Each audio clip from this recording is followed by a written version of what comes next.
हाँ तो भाई देखो, मैं तुम्हें स्पेयर का जो पूरा कॉन्सेप्ट है ना चैप्टर नंबर 1 का वो समझाता हूँ, ठीक है कि वो किस तरीके से होता है। तो देखो, स्पेयर जो होता है अपना, उस स्पेयर के भीतर क्या होते हैं अपने 3 पॉइंट्स होते हैं। नंबर 1 पे जो पॉइंट होता है वो होता है outside, outside of the sphere. इसमें देखो जो कहता है ये सिस्टम, वो क्या कहता है कि यहाँ पे कोई भी स्पेयर लिया मान लो अपन ने, तो इस स्पेयर की मिड पॉइंट से लेके यहाँ तक की जो रेडियस है वो है कैपिटल आर। अब ये सिस्टम क्या कहता है भाई कि यहाँ पे ये कहता है कि इस मिड पॉइंट से और कोई आर डिस्टेंस दूर यहाँ पे कोई पॉइंट है, इस पॉइंट पे अपन को क्या करनी है, इलेक्ट्रिक फील्ड इंटेंसिटी कैलकुलेट करनी है। इंटेंसिटी ऑफ इलेक्ट्रिक फील्ड यानी कि यहाँ से लेके और यहाँ तक की जो डिस्टेंस है वो कितनी हो गई, स्मॉल आर हो गई। अब इस पॉइंट को ध्यान में रखते हुए मैं एक और स्पेयर बना लेता हूँ। ये स्पेयर मैंने ढंग से नहीं बनाया, ये थोड़ा सा यहाँ से पतला हो गया, यहाँ से मोटा हो गया, लेकिन ये पूरा क्या है, एक स्पेयर है। अब मेरे को क्या करना है, इस चीज़ को ध्यान में रखते हुए इस पॉइंट पे क्या करनी है, मेरे को इलेक्ट्रिक फील्ड इंटेंसिटी कैलकुलेट करनी है। अब मैं वो इलेक्ट्रिक फील्ड इंटेंसिटी कैसे कैलकुलेट करूँगा, अपन लोग जानते हैं E vector dot D S vector किसके इक्वल होता है, क्यू अपॉन एप्सिलॉन नॉट। यहाँ पे ये इंटीग्रल है, इसको मैं फर्दर लिख दूंगा A D S cos theta से, ये हो जाएगा अपन का क्यू अपॉन एप्सिलॉन नॉट, ठीक है। उसके बाद यहाँ पे थीटा क्या है, 0 है, तो यहाँ पे E D S cos 0 is equal to Q upon epsilon naught. Cos 0 की वैल्यू 1 होती है, तो यहाँ पे ये बच जाएगा E D S equal to Q upon epsilon naught, ठीक है। यहाँ पे डी एस सरफेस एरिया इस स्पेयर का क्या हो जाएगा, इंटीग्रल, ये बाहर निकल जाएगा, सरफेस एरिया क्या हो जाएगा, 4 pi are square equal to Q upon epsilon naught, ठीक है।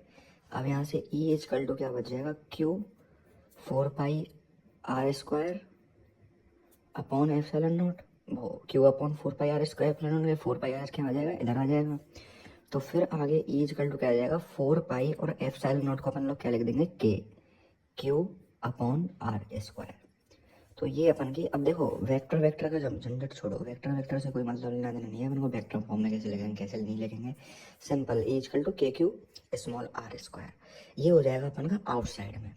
अब जब तुमसे ये सरफेस की बात करेगा ना, सरफेस की, नेक्स्ट पेज में बताता हूँ, जब तुमसे ये बात करेगा ना देखो सरफेस की, तो बेसिकली सरफेस का मतलब क्या है कि यहाँ पे अपन ये जो पॉइंट आउटसाइड ले रहे हैं ना, इस वाले पॉइंट को अपन लोग इस स्पेयर की सरफेस पर ही ले लेंगे।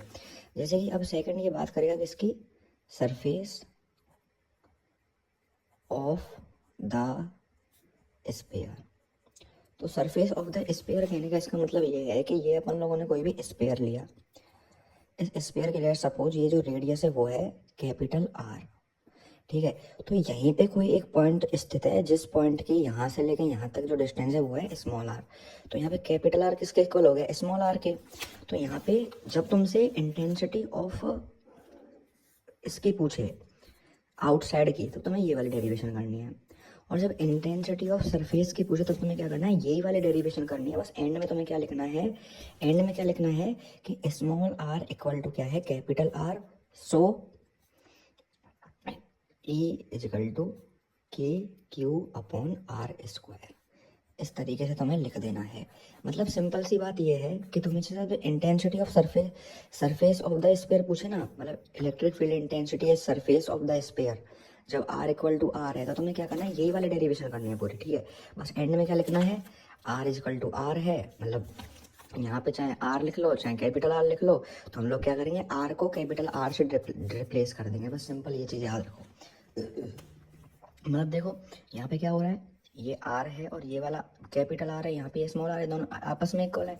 तो अगर तुमसे सरफेस ऑफ द स्फीयर पूछता है तो तुम्हें क्या करना है, ये वाली डेरिवेशन करनी है कि E D S equal to Q upon epsilon naught, E D S cos theta equal to Q upon epsilon naught, E D S cos 0 फिर E D S Q upon epsilon naught E 4 pi are square upon. अब ये करने के बाद तुम्हें क्या करना है, ये लिखना है in this small are equal to capital R, so E equal to K Q upon capital R square. इस तरीके से तुम्हें सिंपल कर देना है। थर्ड जो पॉइंट आता है वो आता है देखो इनसाइड का। तो इनसाइड वाला कॉन्सेप्ट अपन क्या कहता है कि ये अपन लोगों ने कोई भी स्पेयर लिया, इस स्फीयर का ये जो रेडियस है वो कितना है, वो है कैपिटल आर। अब क्या है भाई साहब कि यहाँ पे कोई पॉइंट सिचुएटेड है, उस पॉइंट पे अपन को इलेक्ट्रिक फील्ड इंटेंसिटी कैलकुलेट करनी है। तो ये अपन का छोटा सर्कल हो गया, छोटा स्फीयर हो गया। इस पॉइंट की यहाँ से और यहाँ तक की जो डिस्टेंस है वो है स्मॉल आर। तो अपन को क्या करनी है, इलेक्ट्रिक फील्ड इंटेंसिटी कैलकुलेट करनी है। तो भाई साहब इलेक्ट्रिक फील्ड इंटेंसिटी क्या हो जाएगी, वो अपन लोग जानते हैं Q upon epsilon, sorry, electric field intensity क्या हो जाएगी, E D S cos theta equal to क्या होती है, क्यू अपॉन एप्सिलॉन नॉट। अब इन साइड क्या होता है, इस पर कोई चार्ज नहीं होता, तो E D S cos theta equal to क्या हो जाएगी, क्यू की जगह पे क्या आ जाएगा, जीरो अपॉन एप्सिलॉन नॉट, ये पूरा क्या हो जाएगा, जीरो। तो ई इक्वल टू क्या हो जाएगा, जीरो भाई साहब। इस तरीके से इनसाइड की निकल जाएगी। सिंपल सा तो मैं फिर से एक रिमाइंडर के तौर पर बता देता हूँ। आउटसाइड में क्या है, आउटसाइड कोई पॉइंट है जिसकी मिड पॉइंट से डिस्टेंस कितनी है, स्मॉल आर।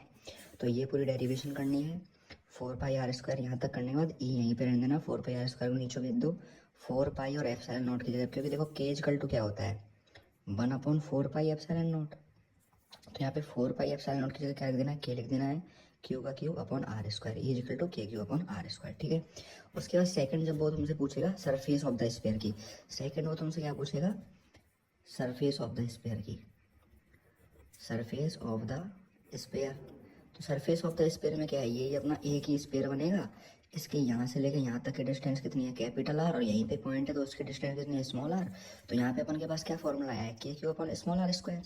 तो तुम्हें जब सरफेस ऑफ द, सिर्फ पर्टिकुलरली अगर सरफेस ऑफ द स्फीयर पूछ रहा है कि सरफेस स्फीयर की सरफेस पे बतानी है, तो तुम्हें ये वाली डेरिवेशन करके क्या लिखना है, R equal to capital R, small are equal to capital R, और फिर एंड में फॉर्मूला लिख दो, so K Q E is equal to K Q upon capital R square. ये इस तरीके से करनी है, और इन साइड की तो हो ही गई जीरो। तो ये सिंपल सा बस स्पेयर का कॉन्सेप्ट है, छोटा सा।